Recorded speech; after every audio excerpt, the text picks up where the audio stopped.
कल तक मैं आपसे जो बात कर रहा था वो अष्टांग हृदयम का एक हिस्सा था, जिसमें आबो हवा, तासीर, रहने वाला स्थान, उसका महत्व, वहां की मिट्टी, उसका महत्व वगैरह वगैरह। अब मैं सीधे आपके शरीर पर आ रहा हूं।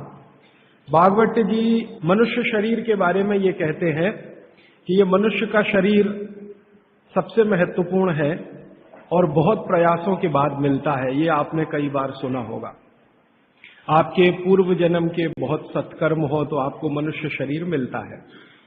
और भागवत जी ने एक जगह कहा है कि आप ही हैं जो मोक्ष धारण कर सकते हैं। ऐसा कहा जाता है इस देश में कि जानवरों में, पशु पक्षियों में और कीड़े मकोड़ों में मोक्ष की स्थिति नहीं आती। मनुष्य योनि ही है जिसमें आप मोक्ष को प्राप्त कर सकते हैं। तो उनकी मोक्ष की परिभाषा बहुत सुंदर है। मोक्ष क्या है? हम सब लोगों ने कई बार अलग अलग समय अलग अलग लोगों से सुना होगा कि मोक्ष ऐसा है, मोक्ष ये है। भागवत जी की परिभाषा बिल्कुल साफ और सरल सीधी है। वो ये कहते हैं कि जो व्यक्ति, मनुष्य, स्त्री हो या पुरुष, कोई भी, अपने दुखों को दूर कर ले और दूसरों के दुखों को दूर करने का काम करे, वही मोक्ष का अधिकारी है। जो व्यक्ति, मनुष्य, अपने दुखों को दूर करे और दूसरों के दुखों को दूर करने का सतत प्रयास करे, उसमें सफलता मिले न मिले, सफलता की बात नहीं कहते वो ये कहते हैं कि प्रयास करे, ईमानदारी से प्रयास करे, तो उसको मोक्ष होता है। माने इस परिभाषा को अगर आप थोड़ा व्यापक करें, दुखों से मतलब क्या, तो भागवत जी कहते हैं कि 3 तरह के दुख सारी दुनिया में हैं। मनुष्य को भी है, हर एक को है। एक तो दैहिक दुख, शरीर का दुख, दैहिक दुख। दूसरा है दैविक दुख, भगवान का दिया हुआ कोई दुख जो आपके शरीर से अलग है। भगवान ने आपको कोई दुख दे दिया, अचानक से आप गरीब हो गए, या अचानक से आपके घर में कोई दुर्घटना हो गई, आग लग गई, धरती कंप आ गया, भूकंप आ गया, आपका घर टूट गया, सब कुछ तहस नहस हो गया, सुनामी आ गया, ये दैविक दुख। और तीसरा और आखिरी दुख है भौतिक दुख। भौतिक दुख में सबसे ज्यादा यही है, गरीबी, बेरोजगारी, भूखमरी। तो वो भागवत जी कहते हैं कि दैहिक, दैविक और भौतिक तीनों दुखों से जो व्यक्ति मुक्त हो और दूसरों को मुक्त करने का रात दिन प्रयास करे, वही मोक्ष का अधिकारी है। आगे के सूत्र में वो ये कहते हैं कि अगर आपने अपने जीवन के तीनों दुख दूर कर लिए और आप दूसरों के दुखों को दूर करने के लिए कुछ नहीं करते, तो माफ कीजिए, आप कभी भी मोक्ष के अधिकारी नहीं हो सकते। हमारे यहां बहुत सारे साधु संत हैं जो हिमालय में जाके तपस्या करते हैं। तो उनकी जो तपस्या है हिमालय की, वो अपने दुखों को दूर करने तक सीमित है। अगर वो वापस हिमालय से लौटकर समाज के दुख को दूर नहीं करेंगे तो किसी को भी मोक्ष नहीं होगा।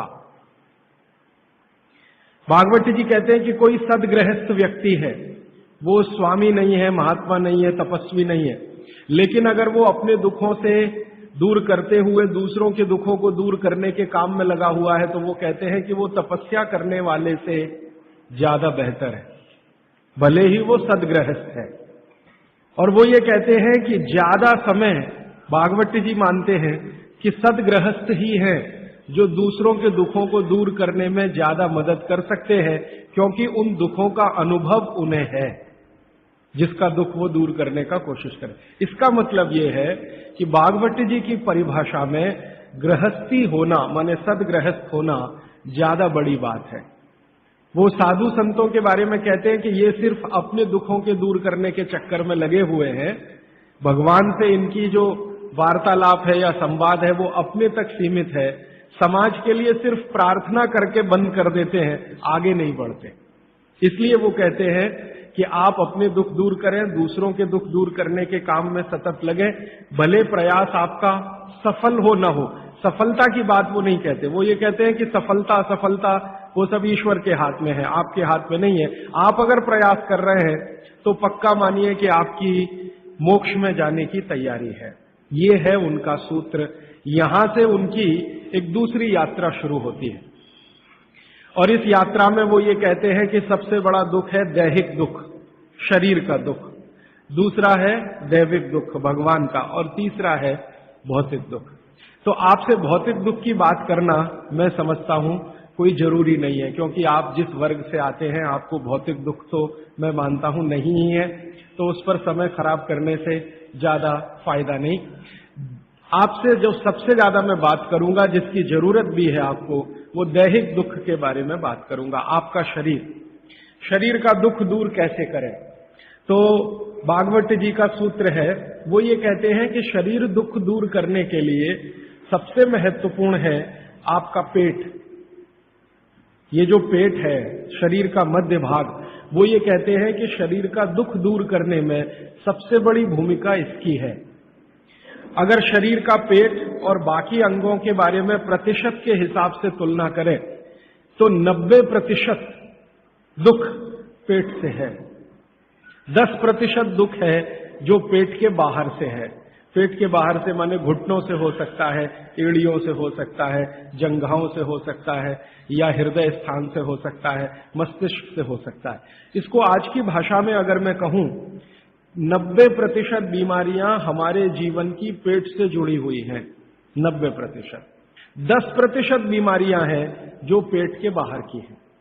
उन 10% में हार्ट अटैक आ गया, उन 10% में पैरालिसिस आ गया, उन 10% में अर्धांगवायु, पैरालिसिस का ही दूसरा नाम है, वो आ गया, एपिलेप्सी आ गई, वगैरह वगैरह, मस्तिष्क की ढेरों बीमारियां। 10% नहीं है बाकी। इस बात को फिर ध्यान दीजिए। पहली बात जो मैंने आपको पहले दिन कही थी कि जिंदगी की बीमारियों में 85% ऐसी हैं जिनको आप खुद ठीक कर सकते हैं, मात्र 15% है जिनमें विशेषज्ञ की जरूरत है। अब भागवत जी की दूसरी महत्व की बात हमेशा याद रखिए कि जितनी बीमारियां हैं उनमें 90% पेट से है, 10% पेट के बाहर से है। और उन 10% में एक्सीडेंट भी शामिल है, आपका ब्रेन हेमरेज भी शामिल है, पैरालिसिस भी शामिल है, हार्ट अटैक भी शामिल है, वगैरह वगैरह। बाकी सब पेट से है। तो भागवत जी कहते हैं कि पेट आपके जीवन का सबसे महत्वपूर्ण अंग है शरीर के लिए और आपको दुख से बचाने के लिए। तो वो कहते हैं कि सबसे ज्यादा ध्यान आपको आपके पेट का रखना है। तो पेट का ध्यान जिंदगी भर आप रखें, उसके लिए उन्होंने सूत्रों की एक श्रृंखला बनाई है। ये सूत्रों का पालन करें तो जीवन में पेट से होने वाला कोई दुख नहीं होगा, माने 90% बीमारियां नहीं होंगी। और ये 90% बीमारियों की संख्या अगर गिनूं तो 148 है। माने आज से मैं जो सूत्र बताने जा रहा हूं, इनका पालन अगर आप करेंगे तो आप अपने जीवन में 148 बीमारियों से हमेशा बचेंगे। और भागवत जी का यह कहना है कि बीमारियों से बचना बहुत महत्व का है बनिस्बत की बीमारियों का इलाज करना। तो अंग्रेजी में अक्सर आपने सुना है prevention is better than cure. तो आप अगर बीमारियों से बच रहे हैं तो वो कहते हैं कि ये सबसे महत्व का है। तो आप उनको आज के सूत्रों को थोड़ा ज्यादा ध्यान से सुने। वैसे तो आप सभी सूत्र ध्यान से सुन रहे हैं, लेकिन आज के जो सूत्र हैं वो जिंदगी का फंक्शनल हिस्सा है।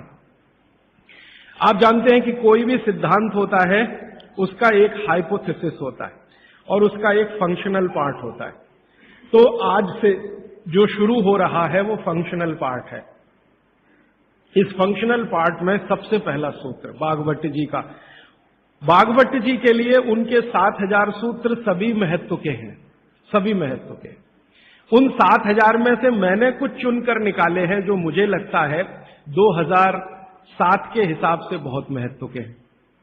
हो सकता है 3500 साल पहले कोई सूत्र बहुत महत्व के हों और अब 2007 में हमारी जीवन शैली के हिसाब से वो उतने महत्व के ना हो, क्योंकि भागवत जी ने जिस जीवन शैली में रहते हुए वो सूत्र लिखे हैं वो ऋषि मुनियों की जीवन शैली है।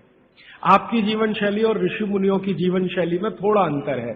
तो आपकी जीवन शैली के हिसाब से मैंने जो सूत्र निकाले और जिनको मैं महत्व का क्रम देता हूं, उसमें सबसे पहला सूत्र, संस्कृत में वो कहते हैं कि पेट जिंदगी भर आपका अच्छा रहे, दुरुस्त रहे। इसका मतलब यह है कि आप जो कुछ भी खा रहे हैं उसका ठीक से आप पाचन करते रहे।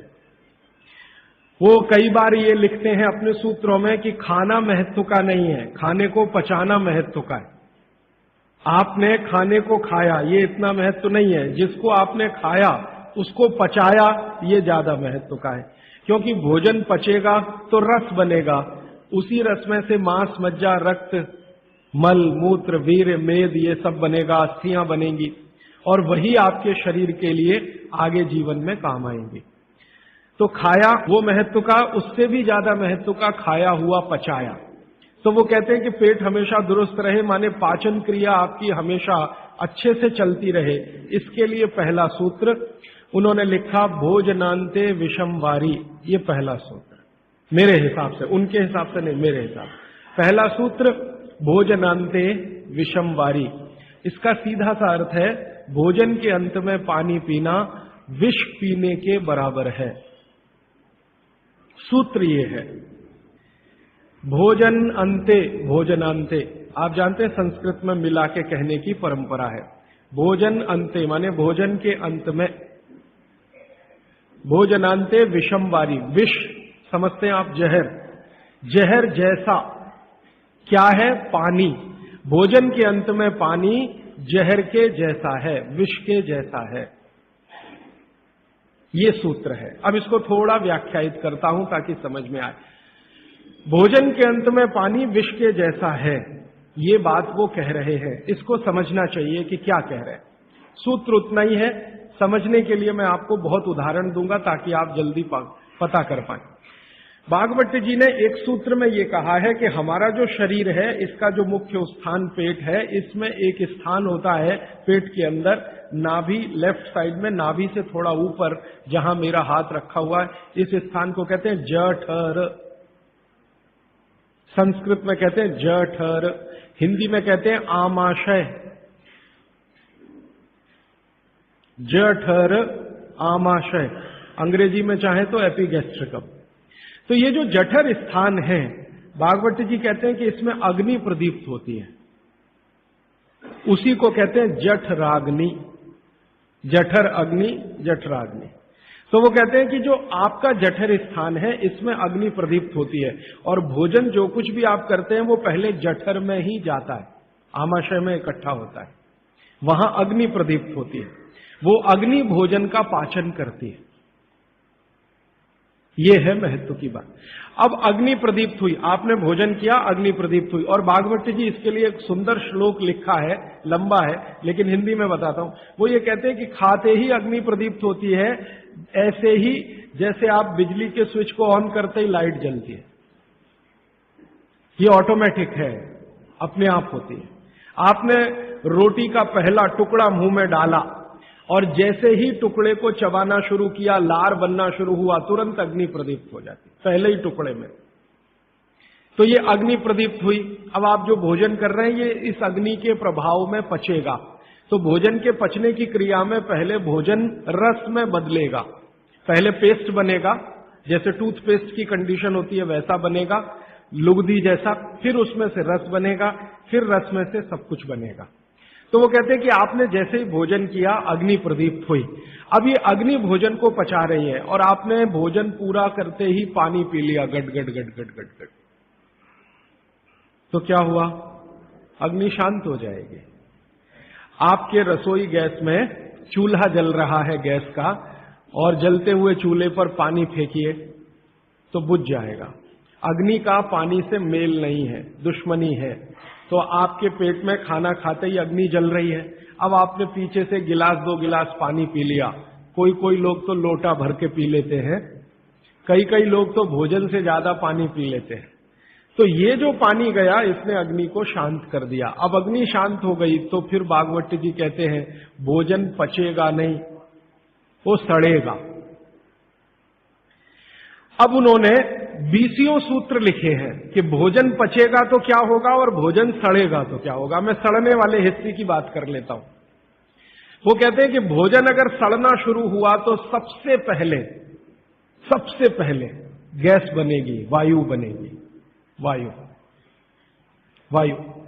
और ये वायु आपकी जिंदगी हराम कर देगी।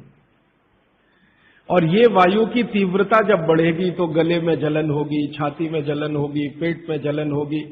फिर और ज्यादा तीव्र अगर ये हो गई वायु तो ये शरीर में जाएगी, घूमेगी, क्योंकि वायु को पकड़ना मुश्किल है, जहां स्थान मिलता है वहीं जाती है। तो ये वायु पूरे शरीर में घूमेगी तो सिर घूमेगा, आपको चक्कर आएंगे, सिर में दर्द होगा, पीठ में भी दर्द हो सकता है, हृदय स्थान पे भयंकर दर्द हो सकता है। कई बार तो इतना दर्द होता है कि आपको लगेगा कि हार्ट अटैक आ गया, लेकिन वो वायु का दर्द है, हार्ट अटैक नहीं। और ये जो वायु बनी भोजन के सड़ने से, इसी वायु में से भागवत जी ने सूची बनाई है कि 103 रोग पैदा होंगे।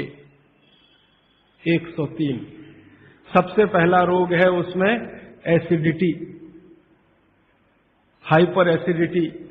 ज्यादा दिन अगर आपने ये चक्कर चलाया पानी पीने का तो अल्सर, पेप्टिक अल्सर, और ज्यादा दिन चक्कर चलाया तो बवासीर, मूढ़व्याध, भगंदर, ये सब रोगों की सूची है। और अंत का एक रोग है कैंसर, कर्क रोग। 103वें नंबर पर उन्होंने लिखा है कर्क रोग, माने एसिडिटी से शुरू होकर आप कैंसर तक की यात्रा कर सकते हैं। तो वो ये कह रहे हैं कि जिस काम से वायु पैदा हो और वो वायु आपके सड़े हुए भोजन में से निकले, और बाद में भागवती जी कहते हैं, वो भी बता देता हूं, वो दूर का सूत्र है लेकिन यहीं पे ले आता हूं उसको, कि आपका जो भोजन सड़ेगा, इसको ध्यान से सुनिएगा, तभी भोजन में से, भागवती जी के शब्द दूसरे हैं, मैं आज के शब्द इस्तेमाल कर रहा हूं, तभी कोलेस्ट्रॉल बनेगा। सड़े हुए भोजन का ही बाई प्रोडक्ट है कोलेस्ट्रॉल। अगर भोजन का पाचन हुआ तो कोलेस्ट्रॉल शून्य रहता है, वो कोलेस्ट्रॉल जो आपको हानि पहुंचाता है। आप जानते हैं शरीर में दो तरह का कोलेस्ट्रॉल है, एक गुड और एक बैड। अच्छा कोलेस्ट्रॉल माने एचडीएल, हाई डेंसिटी लिपोप्रोटीन। खराब कोलेस्ट्रॉल माने एलडीएल और उसका छोटा भाई VLDL, very low density lipoprotein. तो भागवत जी कहते हैं कि ये जो खराब कोलेस्ट्रॉल है वो रक्त में तभी आता है जब भोजन पेट में सड़ता है। इसका माने जिनको कोलेस्ट्रॉल बढ़ रहा है या बढ़ा हुआ है वो ध्यान दें, उनको भोजन पच नहीं रहा, उनका भोजन सड़ रहा है। तो कोलेस्ट्रॉल बढ़ेगा तो हार्ट अटैक भी आएगा, कोलेस्ट्रॉल बढ़ेगा तो घुटने भी जड़ हो जाएंगे, सारी संधियां आपकी एकदम कड़क हो जाएंगी, आपको चलना फिरना मुश्किल हो जाएगा, 10 कदम चलना मुश्किल हो जाएगा। तो वो ये कहते हैं कि जब 103 बीमारियां एक छोटी गलती से आती हों तो वो गलती कभी करना नहीं। माने भोजन के बाद कभी पानी पीना नहीं, ये है सूत्र। अब जैसे ये सूत्र पूरा हुआ तुरंत आपके मन में प्रश्न आएंगे कि पानी कब पीना, पहला ही प्रश्न।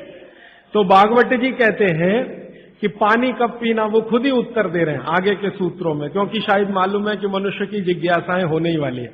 तो पहले सूत्र में लिख दिया भोजनांते विषमवारी, कि भोजन के अंत में पानी मत पियो। अगले ही सूत्र में वो कहते हैं कि कम से कम 1.5 घंटे के बाद पानी पियो। अब ये जो 1.5 घंटे का कैलकुलेशन है ये क्या है? ये भागवत जी कहते हैं कि जो आपने खाया वो आपके जठर स्थान में 1.5 घंटे तक अग्नि के प्रभाव में रहता है, 1.5 घंटे तक। और जानवरों के लिए भी उन्होंने बताया है, वो कहते हैं कि जानवर जो कुछ खाते हैं उनके पेट में भी अग्नि है, जठर अग्नि, वहां 4 घंटे तक अग्नि का प्रभाव रहता है जानवरों के शरीर। मनुष्य शरीर में 1 से 1.5 घंटे का उन्होंने बताया, और 1 से 1.5 घंटे का वो बताया है तो अलग अलग क्षेत्र के हिसाब से। जैसे आप दक्षिण भारत में हैं, कोई उत्तर भारत में है, कोई पूर्वी भारत में है। अब मान लीजिए उत्तरांचल का कोई आदमी इसी सूत्र को पढ़ेगा तो उसको तो अग्नि का असर 2 से 2.5 घंटे रहेगा, पहाड़ वाला। लेकिन आपके लिए मैं बात कर रहा हूं तो 1 से 1.5 घंटा। तो वो कहते हैं कि 1 से 1.5 घंटे पेट में अग्नि का प्रभाव है। जब तक अग्नि का प्रभाव है पानी मत पियो, क्योंकि पानी पीते ही अग्नि बुझेगी। अग्नि का काम है भोजन को पचाना, पचेगा नहीं तो सड़ेगा, सड़ेगा तो 103 रोग पैदा करेगा। तो सीधा सा दूसरा सूत्र है कि भोजन के 1.5 घंटे के बाद पानी पीना। ठीक है, अब तुरंत आपके मन में सवाल आएगा, भोजन के बीच में पीना कि नहीं पीना, और भोजन के पहले पीना कि नहीं पीना। भागवत जी ने इसका उत्तर अगले सूत्रों में दिया है। वो ये कहते हैं कि भोजन के पहले पानी पीना तो कम से कम 40 मिनट और अधिक से अधिक 1 घंटा। आपको सीधा सा हिसाब बताता हूं, 10 बजे खाना अगर खाना चाहते हैं तो 9 बजे से लेकर 9:20 तक आप चाहें उतना पानी पी सकते हैं। 9 बजे से लेकर 9:20 तक।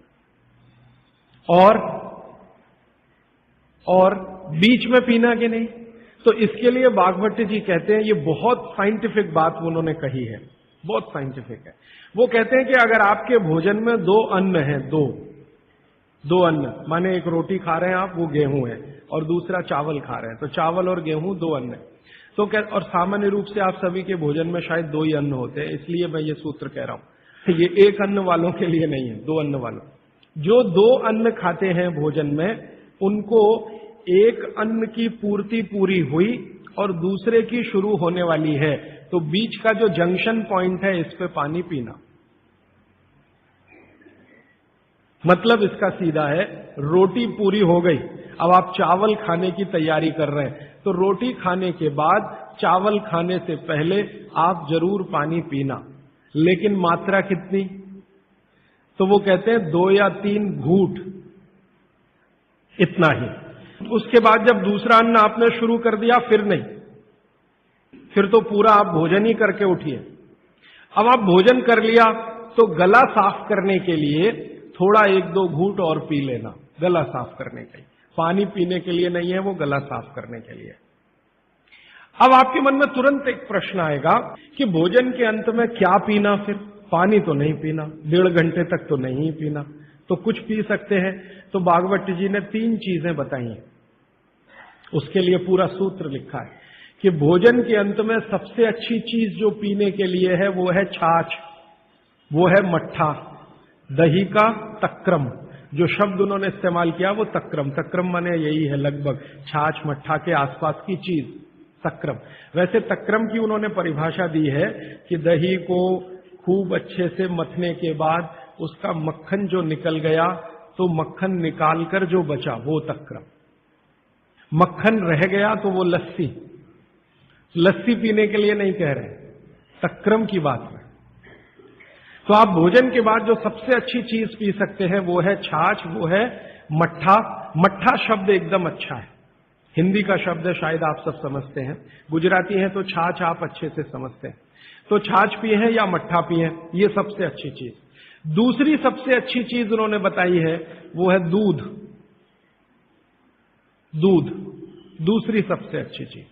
और तीसरी सबसे अच्छी चीज बताई है फल का रस, कोई भी फल का रस, लेकिन वो कह रहे हैं मौसमी फल का रस। जिस मौसम में जो फल आता है उसका रस, माने मौसम के विरुद्ध के फल नहीं। आज का मौसम आम का नहीं है तो आम का रस अभी पिए तो नहीं चलेगा। आज का मौसम गन्ने के रस का है तो गन्ने का रस ही पिए।